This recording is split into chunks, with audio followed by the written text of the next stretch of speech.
யார் இந்த எஸ்பி வேலுமணி? அவர்கள் கோயம்புத்தூர் மாவட்டம் குனியமுத்தூர் சுகுணாபுரத்தில் திரு பழனிசாமி திருமதி மயிலாத்தாள் விவசாய தம்பதியருக்கு மகனாக பிறந்தார். விவசாய குடும்பத்தில் பிறந்த இவர் முதுகலை பட்டம் மற்றும் ஆய்வியல் நிறைஞர் பட்ட மேற்படிப்பை முடித்துள்ளார். தமிழக சட்டமன்ற தேர்தல்களில் அனைத்திந்திய அண்ணா திராவிட முன்னேற்றக் கழகம் சார்பில் போட்டியிட்டு வெற்றி பெற்றார்.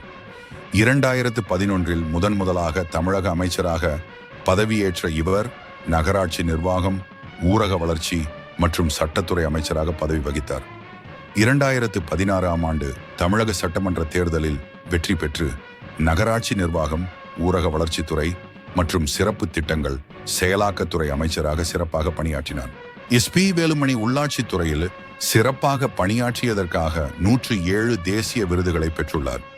2018 மற்றும் 2019 ஆண்டு ஊரக தூய்மை கணக்கெடுப்பில் நாட்டிலேயே தமிழகம் சிறந்த மாநிலமாக தேர்வு செய்யப்பட்டதற்காக பிரதமர் நரேந்திர மோடியிடமிருந்து எஸ்பி வேலுமணி தேசிய விருது பெற்றுள்ளார்.